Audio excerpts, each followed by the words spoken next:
É aí, meu querido. Bora lá? Resolve essa aí, professor. Vamos resolver? Exercício que aborda a aplicação da terceira lei de Kepler. Então, se você não lembra a terceira lei de Kepler, vamos fazer uma rápida relembramento aqui. Vamos lá? Então, imagine um corpo central, por exemplo, o Sol ou a Terra. Em volta desse corpo, a gente tem outros corpos que orbitam ele. Por exemplo, o corpo um e o corpo 2 orbitando ele aqui. O que a primeira lei, a terceira lei de Kepler fala? Ela fala o seguinte: se eu pegar aqui, ó, o tempo que esse corpo 2 demora para fazer uma volta no central. Então, vamos pensar um satélite natural, um satélite de GPS, melhor dizendo. O tempo que esse satélite de GPS demora para dar uma volta na Terra elevado ao quadrado, se eu pegar esse valor e dividir pelo raio aqui, ó, pela distância do centro da Terra elevado ao cubo, esse valor aqui vai dar um valor que a gente chama que é um valor igual para todos os outros corpos que orbitam a Terra. É um valor que a gente fala que ele é constante. O que significa ser constante? Significa que é igual para todo mundo. Se eu pegar aqui, então, ó, ao invés de eu pegar o período e o raio do satélite 2, eu venho aqui e analiso o satélite 1. Se o 2 é um satélite GPS, o 1, por exemplo, pode ser um satélite, a Estação Espacial Internacional.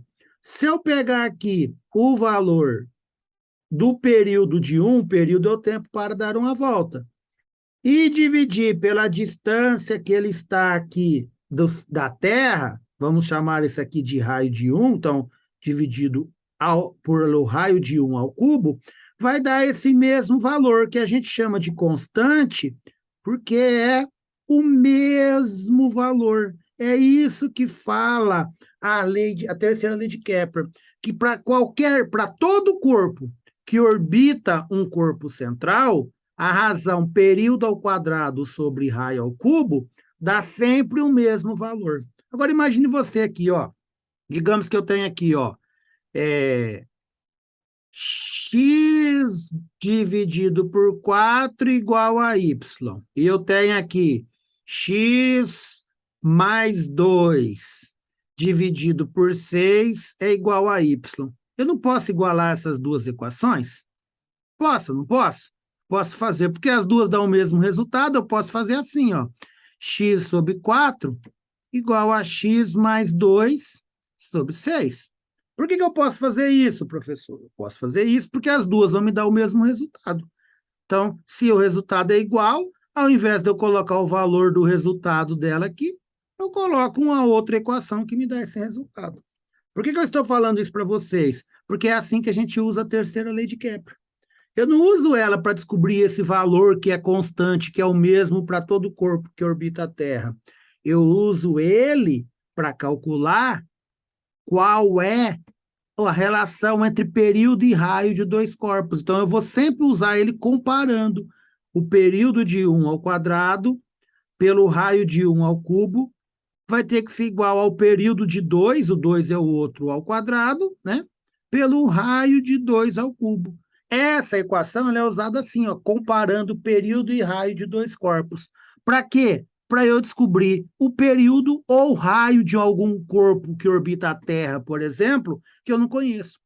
E na astronomia, descobrir o raio de órbita, a gente usa o método da paralaxe, dá para descobrir. Então, essa equação aqui, eu consigo calcular com ela, por exemplo, a partir do conhecimento da distância que um corpo está do Sol, qual é o período dele de revolução ao Sol, ou seja, qual é o tempo que ele demora para dar uma volta ao Sol. Para o Sol, todos os corpos que orbitam o Sol, eu posso usar essa comparação. Para todos os corpos que orbitam a Terra, eu posso usar essa comparação, mas eu não posso misturar. Eu não posso usar essa comparação aqui da Lua, por exemplo, que orbita a Terra, com o período e o raio de Júpiter, que orbita o Sol. Então, só vale para comparar sistemas, né, corpos que estão orbitando um mesmo corpo. Então, vale aqui para a Terra, para a Lua e todos os satélites artificiais que orbitam a Terra. Vale para Júpiter, Vale, só que isso aqui vai valer para todas as luas de Júpiter. E por aí vai. Vale para o Sol? Vale, mas isso aqui vou comparar para somente usando os planetas e os corpos que orbitam o Sol. Eu não posso misturar corpo que orbita um com corpo que orbita outro, certo? E o problema tem muito a ver com isso. A gente vai aplicar essa relação aqui, ó. Vamos lá, vamos pegar os dados. 2 satélites. Então, eu vou usar aqui, ó, 1 e 2. Tem período de evolução de 32 dias, então eu vou falar aqui, ó. O período de 1 é 32 dias. Não precisa transformar isso aqui para o SI, tá? O período de outro é 256 dias. Certo? Se o raio da órbita do primeiro, ó, raio da órbita de 1 vale 500 km, eu quero saber qual é o raio da órbita de 2 do outro. É isso que eu quero saber. E aí, aqui uma coisa importante, olha só, T1 ao quadrado, T2 ao quadrado. Gente, 256 elevado ao quadrado, Ave Maria, vai dar conta pra caramba, não vai? Então, sempre que vocês têm conhecimento de raio, de 2 raios ou de 2 períodos, procura criar uma relação entre eles. O que é isso? É saber quantas vezes um é maior que o outro. Como é que eu faço isso? É só dividir o maior pelo menor. Se eu dividir o maior pelo menor aqui, eu vou chegar a uma conclusão seguinte, ó, que o T2 vai ser 256 dividido por 32, dá 8T1. Então, eu não vou colocar 32 e 256 na equação. Eu vou trabalhar com um número mais baixo, que eu vou sofrer menos matematicamente. Então, vai ficar assim, ó, eu não substituo o valor de T1, fica T1 ao quadrado. Sobre, aí outra coisa importante. Gente, aqui é raio ao cubo. Elevar 500 ao cubo é fazer 500 vezes 500 3 vezes, né? Eu não vou mexer também. A princípio parece meio estranho. Agora vocês vão me entender. Ó, T1 ao quadrado, raio 1 ao cubo, eu não mudei. Mesmo tendo valor, você não mudou, professor? Não. Vou mudar na hora certa. T2 ao quadrado. Quanto é que vale T2? Ó, é 8T1 elevado ao quadrado. Tá? Então, ó, T2 não vale 8T1? Então, coloquei no lugar de T2, 8T1, só que isso tudo elevado ao quadrado. Dividido por quem eu quero saber, raio 2 ao cubo. Aguenta à vontade aí, não vai substituir o 500 aqui ainda não. Segura, T1 ao quadrado sobre R1 ao cubo, igual 8 ao quadrado é 8 vezes 8, 64, vezes T1 ao quadrado, porque ele também tem que ser elevado ao quadrado, né? Está dentro do parênteses, dividido por R2 ao cubo. Olha o que vai acontecer aqui agora, ó. Que legal. Eu tenho T1 ao quadrado de cá, eu tenho T1 ao quadrado de cá, ó. Tome, simplifica. Lembrando que quando simplifica, no lugar fica 1, né? Então vai ficar assim, ó. 1 sobre R1 ao cubo igual a 64 vezes 1 aqui vai dar 64, né? Sobre R2 ao cubo. Professor, e o 500? Põe o 500 aí. Ainda não. Calma, calma, que vai dar tudo certo. Como é que eu resolvo isso? Produto cruzado, né? Vamos lá? Olha lá, vamos que vamos. Vai dar assim, ó. R1, 1 vezes R2 ao cubo vai dar R2 ao cubo, que é igual a R1 ao cubo vezes 64.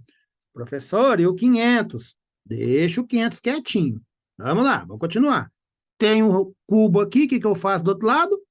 Levo raiz cúbica. Ah lá, ó. Então vai ficar raiz cúbica de R1 ao cubo vezes 64. E aí que está o tchan da questão, gente. Ó, se eu tivesse substituído o 500 aqui, eu ia fazer 500 vezes 500 vezes 500. Ia dar um número imenso. Aí eu ia ter o 64 aqui, eu ainda ia multiplicar ele por 64. E agora eu ia ter que achar uma raiz cúbica desse número imenso. Ia me dar um suador, ia me dar uma canseira, eu ia suar frio, ia ter que usar calculador escondido aqui, né? Então, o que eu vou fazer? Eu não fiz isso. Eu não substituí, porque aqui agora é uma multiplicação. Na raiz, a multiplicação pode ser desmembrada, ou seja, pode ser resolvido um de cada vez. R1 ao cubo, raiz cúbica de R1 ao cubo, você simplifica aqui, fica R1. Então, na verdade, eu vou tirar a raiz cúbica de 64. Que número que ele vezes ele 3 vezes dá 64? Essa é uma raiz cúbica clássica, né? 4 vezes 4 dá 16, 16 vezes 4, 64. Então, aqui vai dar 4. Agora pode. Agora a gente pode substituir o valor de R1.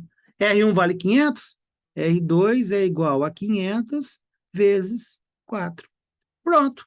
Chegamos no resultado, 5 vezes 4, 20, mais 2 zeros, R2 igual a 2.000 quilômetros. Chegamos no resultado sem precisar ficar se matando com aquelas contas absurdas que se a gente ia ter que fazer se eu elevo isso tudo ao cubo. Fácil, não é? Mais uma, tá aí, resolvida, professor.